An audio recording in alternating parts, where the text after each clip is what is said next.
You know why I really love Nick Hood as a minister? I watched his father do it, and he took over for the church, and he was one of us, but he really turned out to be a great minister. I know it's hard, and that's something that I know that all ministers may not be doing what they're doing because for the right reasons, but I know it's hard. I know he's a beautiful man, and we've been knowing each other for over 50 years. I believe in him. He's inspired me in so many ways to do what I'm doing and try to be the best at it. Make sure you watch Nick Hood's Ministries. You'll never be the same.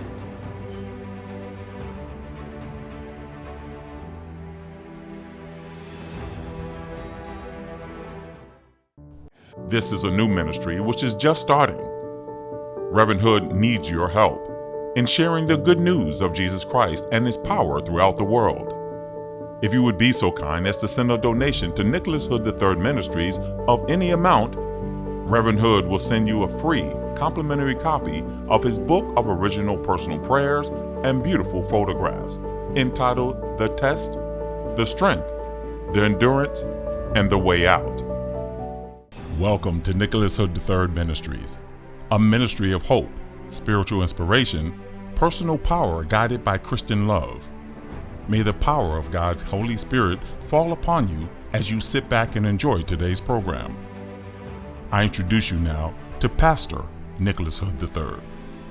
Today I want to talk about rejection. I don't know if there's ever been a time in your life when you've been rejected, but I tell you, there's no emotion like being rejected for something that you really want. Somebody looking at this program knows about rejection. Rejection in love, rejection at work, rejection for something that you really wanted to do, rejection in politics. Sometimes your children will reject you. Maybe just as bad, if not worse, is to have a parent who rejects a child. A lady told me that the other day. She said, my mother really didn't love me.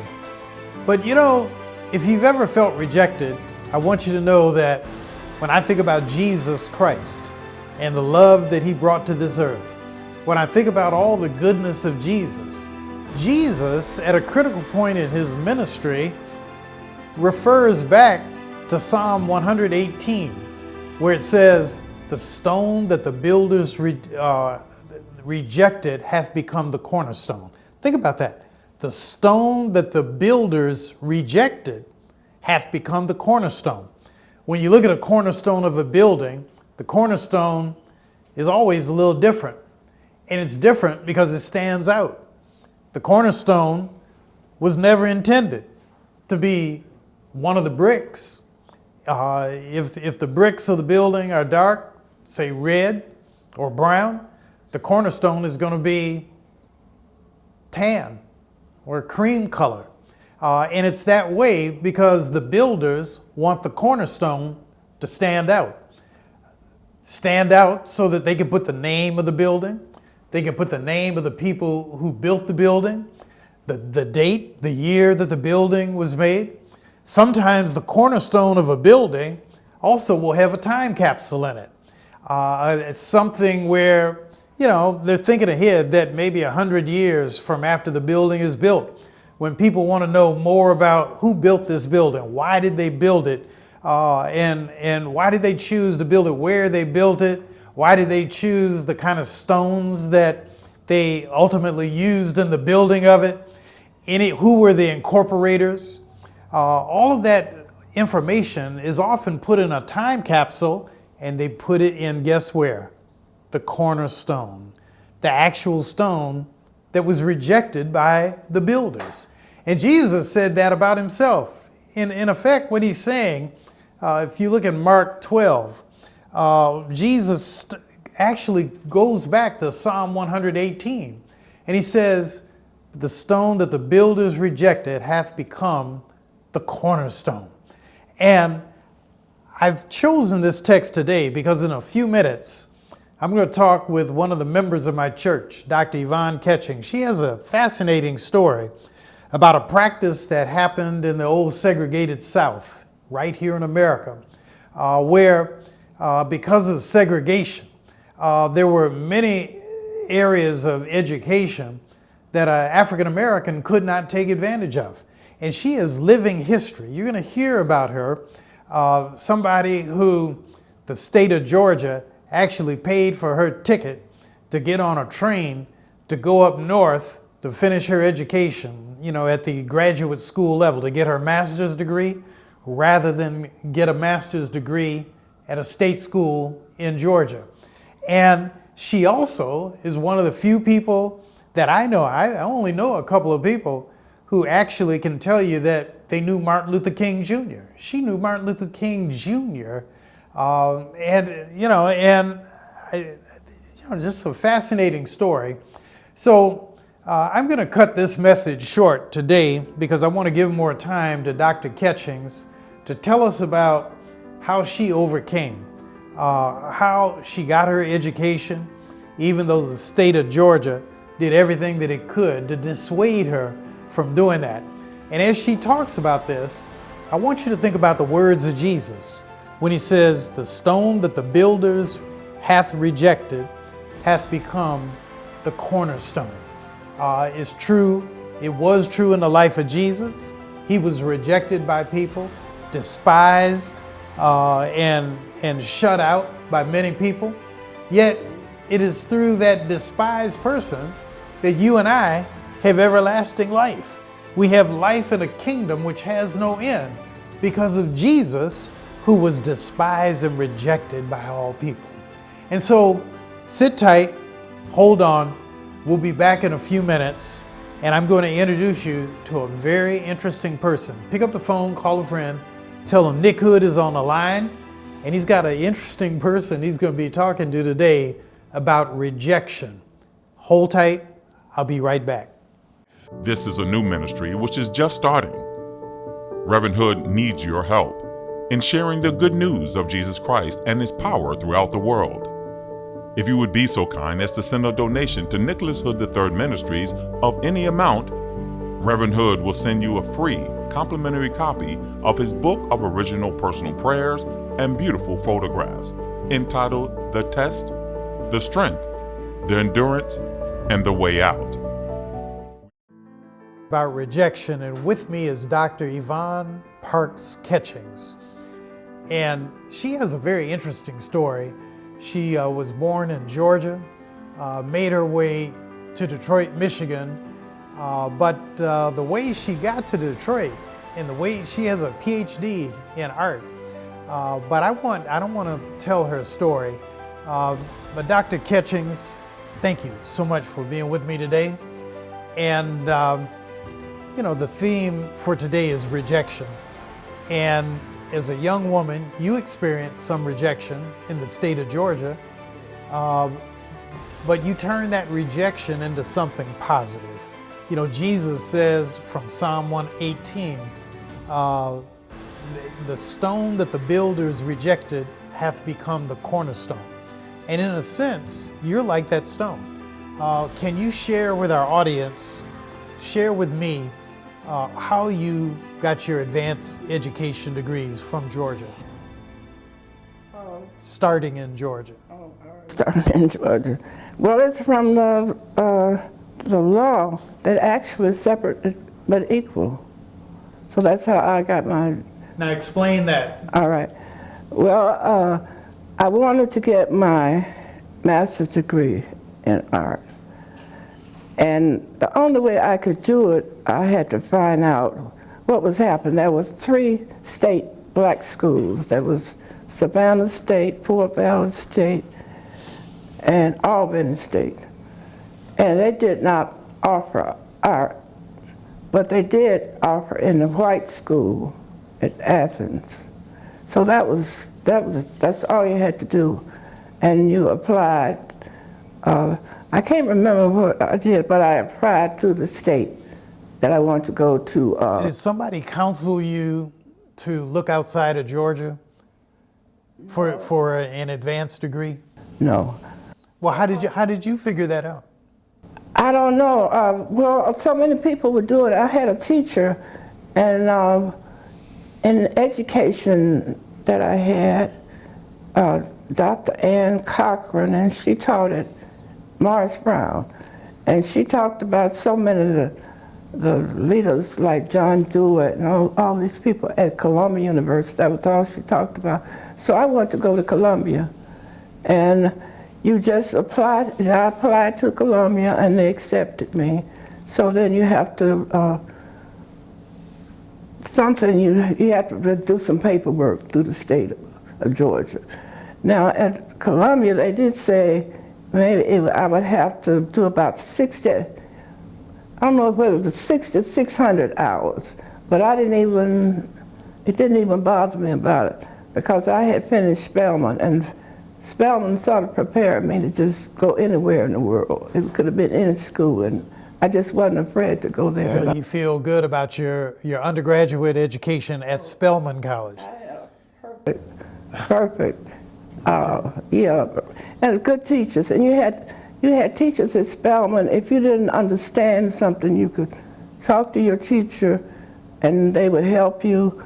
And I had one teacher that actually, and she was the dean, and I had problems with history, and I didn't do too well. And she said, well, just come to my office, and she told me it was a book I had to buy. And I went there, I think about once a week. Oh, well, she was Miss Curry. And I did very well. And I did so well that when I took a test, they gave us a test at Spelman, and they wanted me to major in history. And I told them, I said, no, I'm an artist. I want to, major in art. And they tried their best. They said, no, you're supposed to be in history. And they never could get me to change, but they were right about it because I was better prepared in history than art, I think. Well, Dr. Ketching, one of the parts of your life story that I find so fascinating is the state of Georgia paid for you to have a train ticket to get to New York to go to Columbia University. Can you explain to our audience, explain to me, how did that really happen?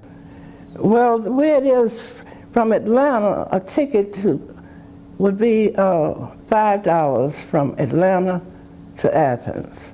So see, they were sticking, they stick to the. Now, why did you have to go to New York anyway? Why couldn't you get a master's degree in Georgia? Because I could not go to Athens. See, I couldn't go to the white school. And that was because of segregation? So it says separate but free.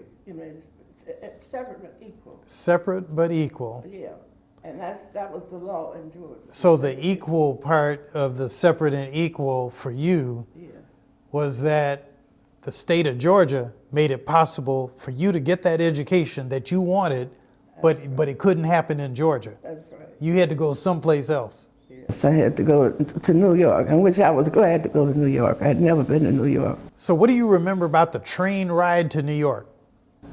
It was very interesting. My mother fixed me a delicious lunch. Did you have chicken in a chicken, shoe fried, box? fried chicken, a cigar box. Yeah, I had a delicious lunch, and I met a lot of people, and people were acting real crazy, like on the train and talking, but it was a lot of fun. Were many of the people acting crazy and having fun on the train? Were these African Americans? Yes. Yeah, and so you were all in the colored car? The front, they put us in the front. You're in the So front. we would smell all the smoke and everything, but they didn't, that's the only place we sat in the front. Everything we always sat in the back, in the movies and places like that. But they put us in the front because the smoke. If you would open the window, smoke would come in the window. So you go on this train ride. Did it take a day or 2 days? How long did it take to get to New York? I think overnight, and then you would be in New York. You'd leave maybe at nighttime, and you'd get in New York at morning. Okay. And then when you arrived in New York, did you go to, do you remember, I know it's a long time ago, but Grand Central Station or Penn Station? One of those? Yeah, I think that's what it was, that station. One of those. Uh-huh. And what, you had directions to get to Columbia? How did you get to Columbia? I don't remember, but I had some friends that lived in New York, and I had a lot of people meeting me there. Oh, so they were already there. They came to meet you. Friends to meet me. And I guess I went by taxi to Columbia. And, you know, everything was prepared for us because now the state of Georgia, not only did they pay my tuition, they paid my room. Now, I had to pay the board and everything because if I was in Georgia going to school, I would still be paying my own board. So they paid, and I had... And this was all part of separate but equal. And that was the equal part of the separate. Yes. They paid for your room. Yes, and I had a very nice room, and there was a person... Did you have a roommate? No, I stayed by myself. Okay. And there was a maid there every day that she would clean up the room, and she would change the bed every day.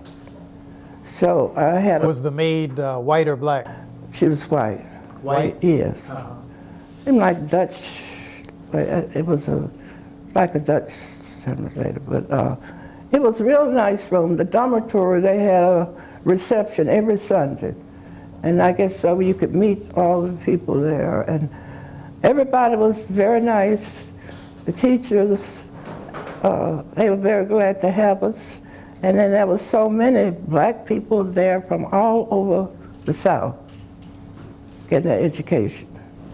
But now it had to be, you know, it had to be something that you could not take at Athens. I mean, you couldn't go there. So did the state of Georgia keep up with you and the other students to make sure that you graduated? You know, I don't know, but I never heard from them at all. So I guess I would have heard from them, maybe if I've gotten a fail, a bad grade or anything, but I never heard from them in any way. So I know that you received your master's degree in art from Columbia. And then how did you get to the University of Michigan? How did you even learn about the University of Michigan? Well, see, I stayed in Detroit. What? I stayed in Detroit. At that time... You stayed in Detroit? At that time, see, I got married and went to Detroit, and that's how I learned about the University of Michigan. Okay. Yeah. But actually, I liked Columbia so much, I really would have liked getting a degree from Columbia. It was a very nice experience. How did you like the New York lifestyle? I loved it. It was just really... Did you ever hang out to go hear some jazz? Yes, because Columbia is right down in the black area. Right. And you would go into those nightclubs and you would see Count Basis just sitting there at the table. And all that was interesting, seeing all those people just in the nightclubs, you know. And you still got a good education? I got a very good education. Because actually when you're working in art, you can work a long time and you don't know you've been working so long. But I could stay in the studio as long as I wanted to and do things. And then I was able to make some changes too, because as art teachers in Georgia, I know there was a Victor Lowenfeld. He was something like the grandfather of art, and he came to visit Atlanta, and they arranged for us, the black teachers, to just, go over and just hear him for a few minutes. And I told my teacher at Columbia that, we weren't able to even join the National Art Education Association. He said, well, I'll take care of that, and he did. Right away, the next year, we were admitted to join the National Art Education Association. So tell me this, you were born in Georgia? Yes. You grew up in Georgia, in Atlanta. What's your first memory of realizing that it was segregated? How, roughly, well, just tell me, do you recall? I do remember my uncle used to take us for a ride, and he had a car, had a rumble seat or something. Okay. And we used to like to ride in the rumble seat. and a policeman stopped him, and he called him a boy. And I do remember the policeman. Is that one of your first recollections of that? Yes. You know, I don't know if you remember this, but I was born in New Orleans. My parents never talked about segregation. You know, and my dad was part of the SCLC. He was actually the guy who took the minutes at the first SCLC meeting, which was organized in New Orleans, but he didn't talk about it at home. But we only have about a minute left. But you also knew Martin Luther King Jr. There are very few people alive today who could say they actually knew him. What was he like? He was just like anybody else. He's just like anybody else. Yes, and we called him ML. In a good way. Yeah, he was very friendly. Friendly. Yes, and I met him in the in Atlanta at that time. It was so small. You knew everybody. If they were we knew all of the preachers and the doctors. Everybody, you just knew them. And when I was at Spelman, there was a girl named Cabressa. We were quite friendly, and she was a member of Ebenezer Church. But no, she wasn't a member. Her uncle, she stayed with her uncle, and he was on the trustee. I think he was on the trustee board of Ebenezer, and she had gotten friendly with him. So we just went to the drugstore, and that was a drugstore, H in Milton, where all the students would go and have, for lunch. And we went over to his table, and he was with his friend Larry. I can't remember Larry's last name, but they were very good friends. And so we started talking to him, and he said, well, they were studying religion, and they were practicing their sermon. Practicing their sermons in the drugstore? Yeah, and then they wanted us to listen and see what we thought of it. And, we thought it was interesting. So they're giving you an opportunity to make an in-person survey. I guess so. And they want to know what we think about what they said. Did you have any idea Martin Luther King would evolve into the person that he was? Somebody that you knew from the drugstore? I had that. Yeah, he was different. He was different. Yeah, he was something about. Yeah, you could tell he was very different. I remember he came to. I remember him from high school because he was at a private school they had at Spelman, and then they closed the school, and then these students had to come to Washington High. That was his name, Booker T. Washington High. And somebody was stabbed, and I remember looking at him at that time. Someone was stabbed, but he was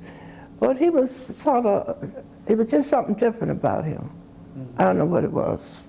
I knew his sister, and I knew his mother, because she knew I was an artist, and she would have me to come over to the church to judge the tables. They have the tables for. I don't know what different teas and things, and she was over there, but I didn't know that I was with her, the Spelman Club, and you see, she was a Parks too. Someone in the family was Parks, but you see, in those days, women, you lose your name, like when they got married. Yeah, and then when you get married, I was Mrs. James Catchings. And then before in my name, my nickname was Bunny, and everybody in Atlanta knew me as Bunny. But my real name was Yvonne, and I didn't get Yvonne until I moved to Detroit. It was no way I could ever get anybody, to call me Yvonne. Yeah. So we couldn't say, well, we have the same name. Well, Dr. Catchings, we're about out of time, but this is a fascinating journey that you've taken us through. The rejection that you experienced as a child, as a young person, simply just wanting to get an education and being forced to undergo separate but equal policies, but actually that enabled you to go to Columbia University. Yeah, and I did it in 30 hours, just what it was for the white students. I didn't have to do it in 60 hours and things like that. Well, look, thanks so much for being a part of this, and I've learned a lot today. Yeah, and to our audience, thank you for watching us today. We've seen a real-life example of somebody who's lived through rejection and transformed it into success. Thanks so much for watching. Next week, we'll be talking about grief.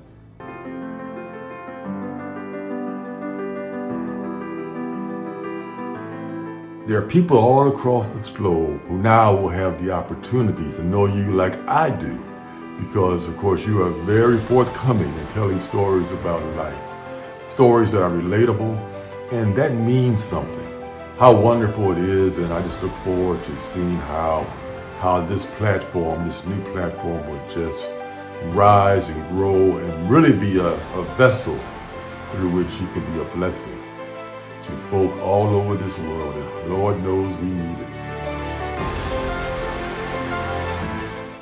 Folks, I hope you've enjoyed the program today on rejection. It's a fascinating guest that I've had who's personally lived through segregation, but in spite of the rejection that she went through, she was able to get not just a master's degree, but a PhD. And she's done so well with her life. And I hope you enjoyed this show. Next week, we're going to be talking about grief. And I have a couple of really interesting guests who are going to talk about grief. And we're going to talk about grief in the context of 1 Kings chapter 17 with Elijah and the widow. So I hope you'll plan on that. Also, let me take a minute to say, I just love this show. I love the program. I love the people. Those of you who are looking at this right now, because every week somebody calls. And every week I'm hearing from people all over the country who are telling me how much they like this program. And I just am talking to you, and I want you to know I really, really get a lot out of your inspiration. And one of the things I've been thinking about is that for those of you who like this program, send me a note. Send it to 4535 Chrysler Drive. If you want to include a photograph of yourself, include a photo. And guess what? I'll put you on the Word Network. I'll put you on my program. But send in a photo, send in a story, tell me what you like about the program, and I'll share it. Also, let me say this, that we still need financial support, not just a financial report, but support. And if you're able to make a donation of any amount, send it in to Nick Hood Ministries at 4535 Chrysler Drive, Detroit, Michigan. God bless, God keep you, and remember, I am praying for you. If this broadcast has been a blessing to you, we ask that you mail a tax-free donation to Nicholas Hood Ministries at 4535 Chrysler Drive, Detroit, Michigan, 48201.